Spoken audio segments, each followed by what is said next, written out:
Sous l'impulsion de son Altesse Sérénissime le Prince Albert II de Monaco, la Principauté s'est fixé des objectifs ambitieux pour répondre aux défis climatiques. Réduire de 50% ses émissions de gaz à effet de serre d'ici 2030 et atteindre la neutralité carbone en 2050. Pour tenir ses engagements, le gouvernement princier concentre son action sur les 3 secteurs émetteurs de CO2, la mobilité, les déchets et l'énergie de nos bâtiments. Ces derniers représentent 37% de nos émissions. L'enjeu pour notre pays est de proposer une alternative aux énergies fossiles pour chauffer nos bâtiments.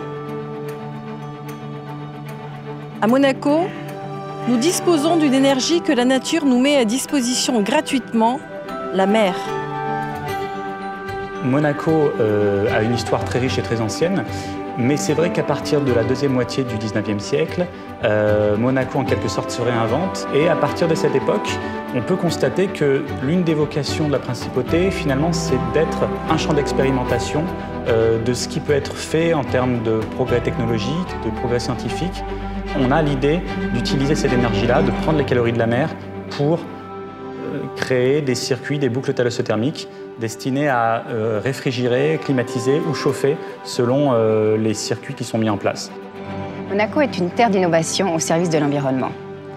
Capter l'énergie de la mer est un réel savoir-faire monégasque. Développé depuis les années 60 sur des bâtiments emblématiques comme le stade nautique Régnier 3, le Grimaldi Forum ou les hôtels de la Société des Bains de Mer, nous avons aujourd'hui plus de 80 pompes à chaleur sur Rhône-Mer et une boucle thalassothermique sur le quartier de Fontvieille. Nous disposons ainsi de compétences publiques, privées exceptionnelles, allant du déploiement des boucles à leur gestion et leur maintenance. Nous savons développer cette technologie sans impact sur le milieu marin. Pionniers dans l'utilisation de cette technologie, nous souhaitons aller plus loin encore. Nous réinventer sans cesse en croisant progrès scientifiques et technologiques pour en finir avec les énergies fossiles. Si vous voulez, les boucles d'eau avec des pompes à chaleur permettent de faire des échanges entre les locaux qui ont un surplus de chaud et les locaux qui ont un besoin de froid, et vice-versa. Donc la boucle vous permet de faire le transfert de chaud ou de froid suivant les saisons. Et si on parle d'un data center, par exemple, l'ensemble de l'hiver, on va récupérer toute la chaleur du data center pour l'envoyer sur le chauffage des locaux qui en ont besoin. C'est vrai que c'est simple dans le principe, mais c'est plus compliqué dans la mise en œuvre. Lorsqu'il s'est agi de concevoir le dispositif de thalassothermie de Thassalia à Marseille en 2013-2014, nous nous sommes rendus compte qu'il existait peu de références d'installations similaires en Méditerranée. Donc nous nous sommes fortement inspirés des installations monégasques, en particulier celle du Grimaldi Forum, que nous avions visité en 2013, pour concevoir tous les dispositifs de prise et de rejet d'eau de mer, et en particulier tout ce qui touchait la protection de l'environnement marin. Oui, bien sûr. Alors les boucles thalassothermiques, c'est très important pour nous, pour des expositions de ce niveau. Nous avons l'obligation de respecter de façon constante, et la constance est quelque chose de très important dans la stabilité d'une œuvre, une température de 20 degrés avec une tolérance de plus ou moins 1 degré et un taux d'hygrométrie de 50% avec une tolérance de plus ou moins 10%. Et donc c'est une économie colossale pour le budget du Grimaldi Forum en termes de fonctionnement. Un principe technique aussi bien particulier à l'SBM, c'est que nous distribuons en simultané donc, du chaud, du froid et aussi de l'eau chaude pour faire l'eau chaude sanitaire. Donc l'ensemble des 3 composantes est alimenté par ces pompes à chaleur. Et en fait, on produit l'eau chaude sanitaire quelque part gratuitement grâce à ces pompes à chaleur qui finalement fonctionnent pour faire du froid, mais aussi nous donnent du chaud avant de le rejeter à la mer. Donc pour nous, c'est un système très efficace qui nous donne entière satisfaction.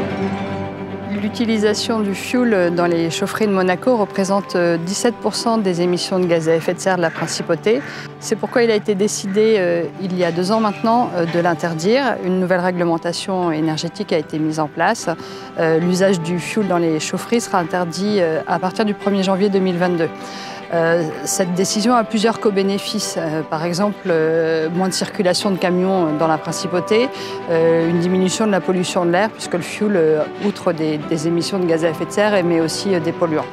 Et il a donc été décidé d'investir pour permettre ce passage du fioul à une énergie plus propre. Alors, nous avons des projets de réalisation de boucles thalassothermiques, de 2 nouvelles boucles à Monaco, La première se situe dans le quartier nord de la Condamine et le réseau sera opérationnel à partir de 2021.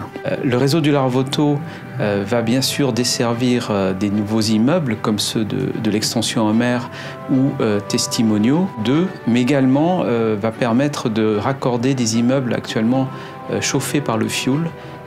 Et ce changement de mode de chauffage va améliorer grandement les émissions de gaz à effet de serre de la Principauté.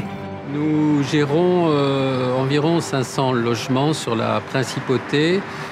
Il est donc fort probable que les bâtiments dont nous occupons, qui sont éligibles à la boucle, j'entends par là le Bahia, le Continental, le Trocadéro, donc que ces bâtiments soient raccordés à cette boucle dès lors qu'elle sera opérationnelle. Et à ce moment-là, nous pourrons éteindre définitivement le recours aux hydrocarbures et au fioul. Avec des boucles thalassothermiques et des pompes à chaleur, nous utilisons les calories et les frigories de la Méditerranée pour chauffer et refroidir nos bâtiments. Passer du fioul à l'énergie de la mer permet de réduire de 80% les émissions de gaz à effet de serre des immeubles raccordés aux boucles. Aujourd'hui, le gouvernement capitalise ce savoir-faire monégasque en développant de nouvelles boucles thalassothermiques sur son territoire. Ce projet ambitieux est au cœur de la transition énergétique monégasque. Il est temps de bannir les énergies fossiles et de nous tourner résolument vers les énergies renouvelables. Ensemble, engageons-nous à léguer un environnement sain aux générations futures.